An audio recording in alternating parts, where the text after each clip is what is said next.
Hello, strong people. Week 9, day 2 of Olympic City Pro-Am Prep. I almost said Olympic City Strongman Prep there again. It's Olympic City Pro-Am. Deadlift day today. Not much else to say, really. I mean, 5 to 6 singles at 680. I believe it's 680 to 725. I forget what I've done the past couple weeks. I don't remember. I know it's been low sevens I've been up to. So it's not that dramatic of an increase, but I mean, I don't want to. I'm trying now. When I read my programs, I don't think about like what I've done before or what those numbers are, like how crazy they are for me. I just go kind of do it. I don't think about it. And yeah, I'm recording this part, the intro, after I've already done my top sets. So I don't go into it thinking, oh wow, that's a big number. I go into it thinking like, all right, I got work to do. Let's just do it. I'm going to talk a little bit more about that after, just because I don't want to spoil it. But yeah, deadlift day is this close to show whenever it's a heavy single, like a 1-rep max at the show, are pretty simple. Lots of singles, RDLs, some split squats. Pretty much what I've been doing this whole prep for deadlifts, and it's been working. So there's no reason to switch it up, a month out. Yeah, so I don't want to keep you guys waiting. I'm sure you guys want to see me deadlift. Probably not, but I don't know. I like to watch myself deadlift. Usually it's just to critique myself and be like, wow, that's all the, like, what are you doing? That was bad. That part was bad. Why'd you do that? Every now and then I'm like, ooh, that was a good deadlift, but that's not very often. Anyway, enjoy the deadlifts.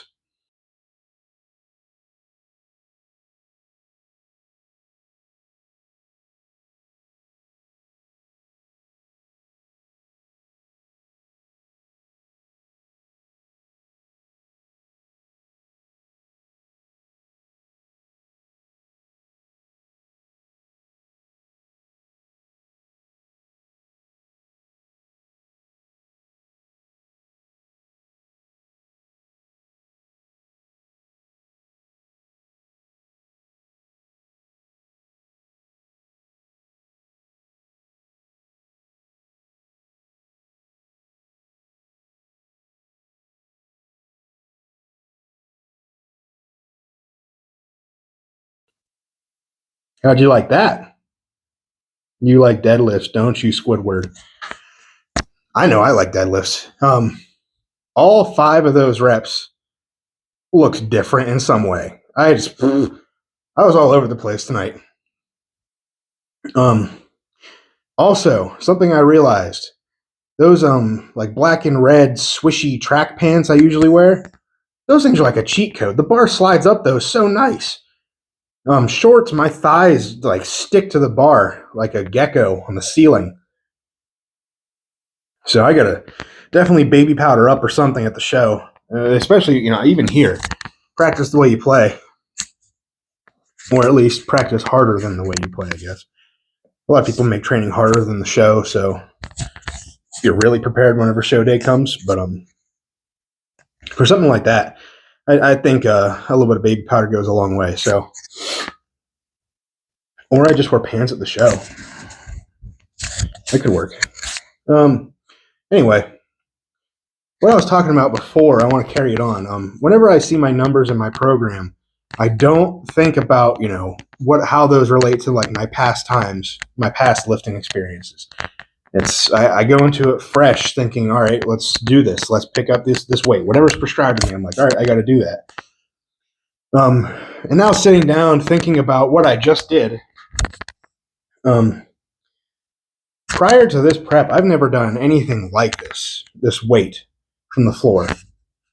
I did trap bar for nationals, but trap bar is a very different lift. So, I don't know if that probably helped my deadlift a little bit. I mean, picking up that much weight off the floor, I feel like it's going to help your deadlift somehow. It's a very different feeling lift as far as positioning, But 728 on for 5 singles. I've never done, anything close to that on a straight bar for reps. I've hit I'm trying to think of, prior to this prep, I've pulled 700 plus on a bar, a straight bar, once, twice, 1, 2, 3, 4, 5, and then a set of touch and go 3. So 8 reps total is what I've done above 700 on a deadlift bar prior to this prep. So to be able to do it for multiple singles on an axle, which is if you've never done axle deadlifts, go try them. You might hate them because it's like a stiff bar, but stiffer. And it's thicker, so the center of gravity's off a little bit, and it's kind of a deficit. It's tough. It's a very tough deadlift. So looking back, now that I've finished my sets for the day, I'm like, that's a big PR. I got to give myself a little bit more credit on that. I definitely am. I'm not going to win this event at the Pro-Am. I just got to hang, keep the points up, get points where I can get them. So, yeah, it was kind of all over the place, positioning wise. And I had to grind out a few reps at the top. I'm trying not to hitch. When I bounce like off my legs like that, I'm not purposely trying to hitch that. It's just, I don't really know how to, I don't know. It just kind of happens, and I don't mean to do it. So I'm not trying to purposely hitch that. Whenever I'm ramping the bar up, sliding it up my thighs while leaning back, that is intentional. And I almost lost it on that last rep. Almost. I had a flashback to regionals. I had that exact same thing happen. And instead of sliding it up my legs at regionals, I tried to hitch it up. And I hitched it, and it went too far forward, and I fell onto my toes. And there's no saving that weight when it's on your toes like that. At least until today, I saved that. I felt exactly like what happened at regionals, and I failed that weight. And I lost a lot of points doing that. So today, that was a win right there. Obviously, I don't want to lose it on my toes like that again. But I was able to recover, lean back, finish the lift. So it's kind of a win, fail into a win, I guess. I don't know. I didn't feel super energetic today, but I also didn't feel bad. I don't know. It's tough to explain. I didn't finish a rep, and I was like, oh, wow. I finished a rep, and I was like, all right, let's wait for the next one. I just felt ready to go already. So I don't know. Maybe I was not putting in full effort. It sure felt like I was, because they felt heavy. Like, it feels like I can grind out a deadlift now. And I don't know if I could say that before. Because before I would just hitch and hope. But now I feel like I can actually grind out a deadlift. Which is good, because I'm going to have to, most likely, at this show. I'm going to, do what we can. Got to hang as best we can, because it's going to be a lot of good deadlifters there. And avoiding ties is going to be a big thing, too. I'm pretty sure I have RDLs next.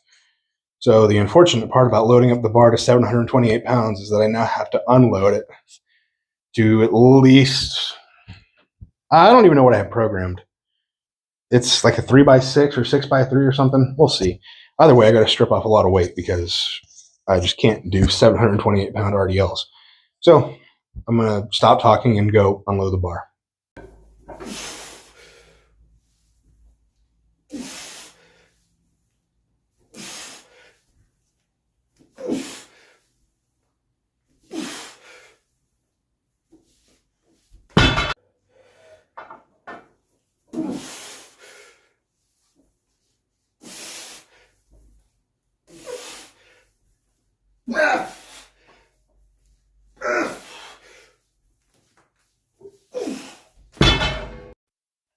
Whew. RDLs are done. Yeah, I was not going above 4 plates on that tonight. I was feeling it. That first, I was really confident I was going to go heavier than that tonight.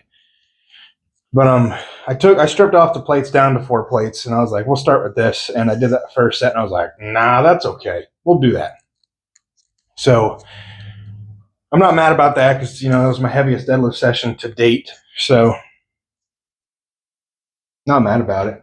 And looking back at what I was deadlifting last, the second 4 weeks, the second part of the training cycle, whatever you want to call it, I realized that the heaviest I had gone was 713, I think is what it ends up being. So, I mean, I was a full 25 pounds above where I would have been, or where I was last week, 2 weeks ago. Sorry, deload last week. So that's big.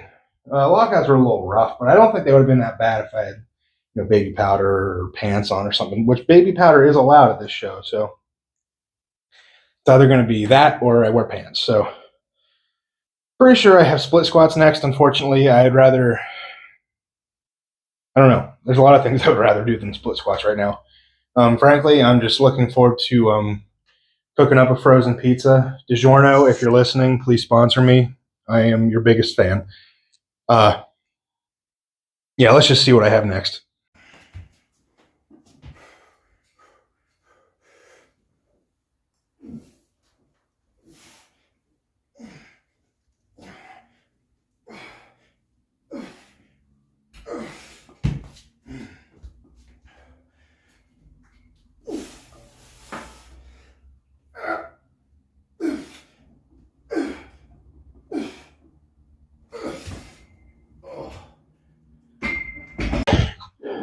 All right.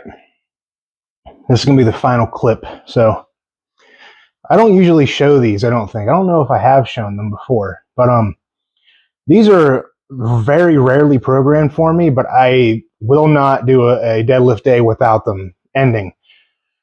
I will not end a deadlift day without doing these. I think that's the proper wording. So if you're like me, which you probably are, and you don't have a reverse hyper, you can do this. Find some way to elevate your bench, and you just kind of, you lay on it very similar to like you would a regular reverse hyper. And pretty much you just treat it like a reverse hyper. There's really not much different. Dangle.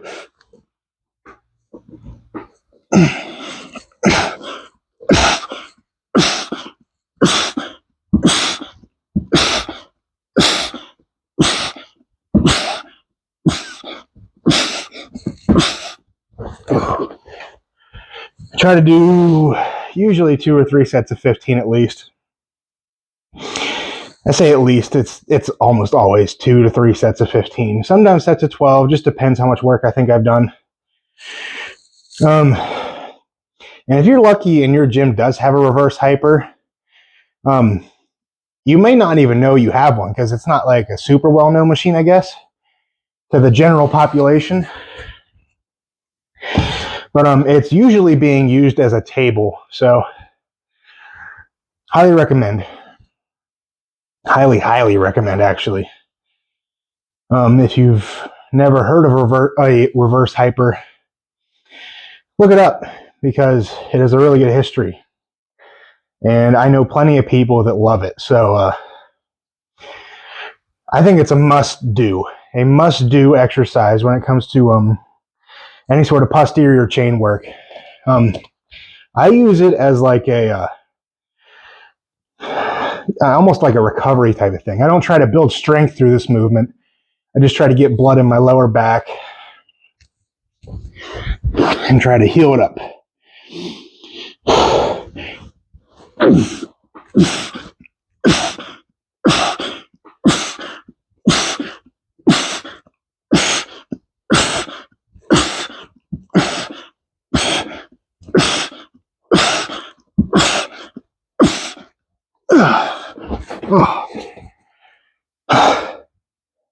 I know it looks really stupid.